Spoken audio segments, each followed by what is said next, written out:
বিয়ের পর ঝামেলা বেড়ে যায়, আর বাকি 55 জন ভয়ে উত্তরই দেয়নি, কারণ ঝামেলা বেড়ে যাবে বলে। নতুন যখন থাকি তখন নতুনের মতোই আচরণ করি, সেই জায়গাটাতে তুমিও সেরকমই আছো। কমেডি শো করছো, তখন তোমার মধ্যে এই কমিক ব্যাপারটা থাকলে পরে জিনিসটা আরো সুন্দর হয়। প্রথম প্রতিযোগী যিনি আসছেন তিনি অভিজিৎ রায় অজয় ফ্রম ঢাকা। সারা দিন কর্মব্যস্ততার মাঝে আমরা খুঁজি বিনোদন, আর সেই আপনাদেরকে বিনোদন প্রোভাইড করতে আমরা প্রতিজ্ঞাবদ্ধ আজীবন। সুপ্রিয় দর্শক, সবাইকে স্বাগত জানাচ্ছি মমতাজ হার্বাল প্রোডাক্টস প্রেজেন্টস বাংলাদেশের একমাত্র কমেডি রিয়েলিটি শো হাসো। তো দর্শক, আমাদের সঙ্গে রয়েছেন তিনজন সম্মানিত বিচারক। চলুন পরিচয় করে দিই তাদের সঙ্গে। প্রথমে আমাদের সঙ্গে রয়েছেন gorgeous handsome sir Ferdous Bappi sir, উপস্থাপনা জগতের আইকন এবং সকলকে হাসাতে যিনি ওস্তাদ। এবং আমাদের সঙ্গে আরো রয়েছেন gorgeous lady Farhana Nisho ma'am, এবং সাথে আরো রয়েছেন একজন আওয়ার ভেরি স্পেশাল, যিনি নাট্য এবং চলচ্চিত্র জগতের একজন পরিচালক এবং সুন্দর উপস্থাপক। প্লিজ ওয়েলকাম দেবাশিস বিশ্বাস স্যার। ফারহানা নিশো ম্যাম, আপনার কাছে আমার একটি প্রশ্ন ছিল, সেটা হচ্ছে মশা পুরুষ নাকি নারী? মশা পুরুষ নাকি নারী? হ্যাঁ, মশা পুরুষ মশাও আছে, নারী মশাও আছে। কর্মকাণ্ডের ভিত্তিতে চিন্তা করি, তাহলে আমরা কি তাদেরকে পুরুষ ক্যাটাগরিতে ফেলাতে পারবো নাকি হচ্ছে নারী ক্যাটাগরিতে ফেলতে হবে? এইটা এই যুগে বসে দুই ভাবেই ফেলা যায়। তবে আমার কাছে মনে হয় ম্যাম, যেভাবে কানের কাছে এসে তারা ডিস্টার্ব করে, যারা কানের কাছে এসে খালি চিল্লাচিল্লি করতে থাকে, এই কাজটা একমাত্র নারী ছাড়া করা সম্ভব না। মোটেই না, এটা এই কাজটা নারী ছাড়া করা সম্ভব হয় না। সারাদিন অফিস থেকে এসে যারা বাসায় থাকে তারা বুঝে যে তাদের কানের কাছে এরকম গ্যান গ্যান গ্যান গ্যান গ্যান গ্যান কারা করে। তবে একটা জিনিস আমি খুশি অজয়, বিয়ের আগেই তুমি এটা উপলব্ধি করে ফেলছো। Very good. এই জন্য স্যার আমার কাছে উপলব্ধি হয়ে গেছে। এখন এটাই চিন্তা, বিয়েটা আমি কবে করছি, আদৌ করবে কিনা, আদৌ করবো কিনা। Exactly sir, smart boy. Thank you sir. এবারে আমরা কথা না বাড়িয়ে চলুন ডেকে নিই আমাদের প্রথম প্রতিযোগীকে। আমাদের প্রথম প্রতিযোগী, সে আসছে নহে স্থলজ, নহে জলজ, নহে বনজ। সে হলো ইশিকা সিঞ্জন সরোজ ফ্রম নারায়ণগঞ্জ।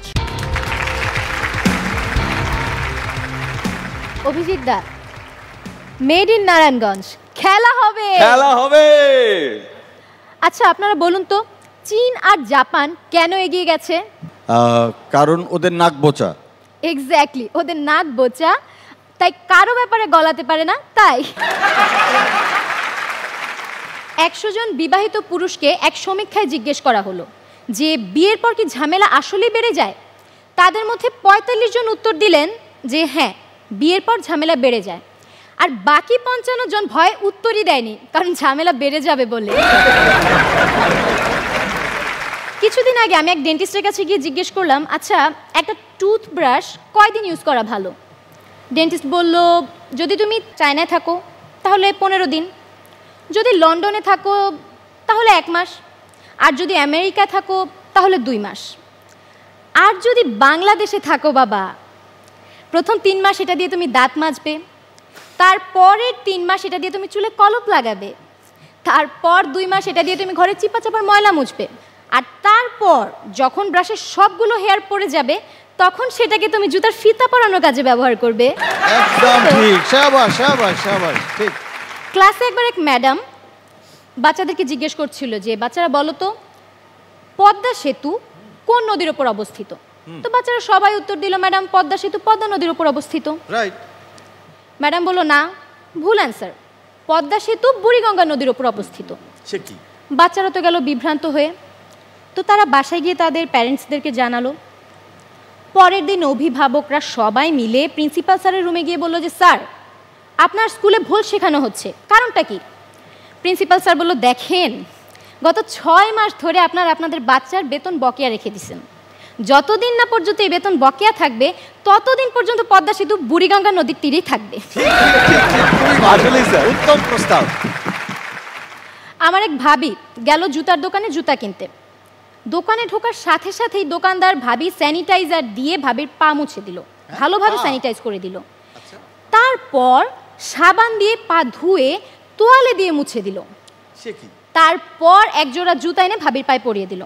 তো ভাবির জুতাটা পছন্দ হয়, ভাবি চুপচাপ পেমেন্ট দিয়ে জুতাটা নিয়ে চলে আসছিল। তো দোকানদার বের হওয়ার সময় জিজ্ঞেস করলো, ভাবি আপনি আর কিছু নেবেন না? এই শুনে ভাবি বলল, ছোট্ট একটা পোশাক নেওয়ার ইচ্ছে ছিল, কিন্তু আপনাদের সেবা দেখে আর ইচ্ছে করছে না। Okay, this is all for today. Thank you. এই শাবাশ শাবাশ শাবাশ শাবাশ, great. Thank you so much. So প্রথমেই আমরা যাচ্ছি আমাদের হ্যান্ডসাম প্রিয় স্যার বাপ্পি স্যারের কাছে। Very good, excellent. অলরাইট, এবারে আমরা যাচ্ছি গর্জিয়াস লেডি ফারহানা নিশো ম্যামের কাছে।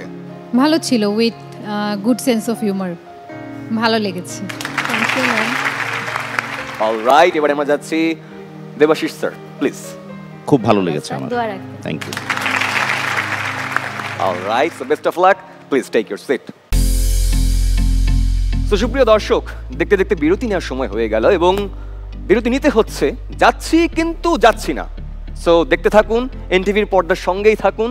আপনারা দেখছেন মমতাজ হার্বাল প্রোডাক্টস প্রেজেন্স বাংলাদেশের একমাত্র কমেডি রিয়েলিটি শো হাসো।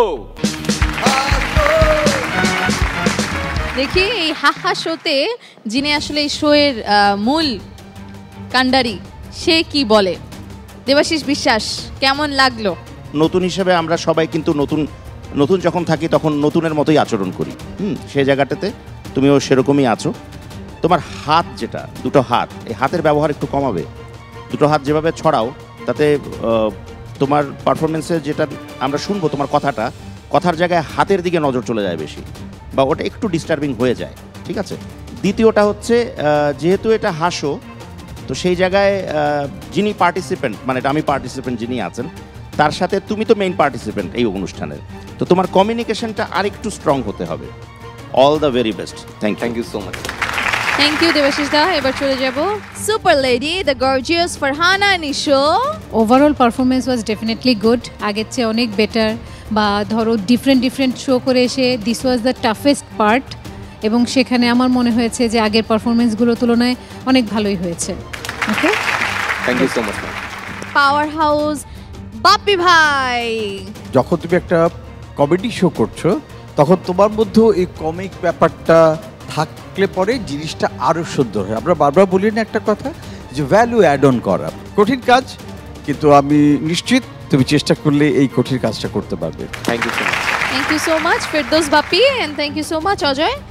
দেখা যাক ঘড়ি কাটা টিকটক আজকেই তো রেজাল্ট পেয়ে যাবে, সো একটু অপেক্ষা। Okay, thank you thank so much.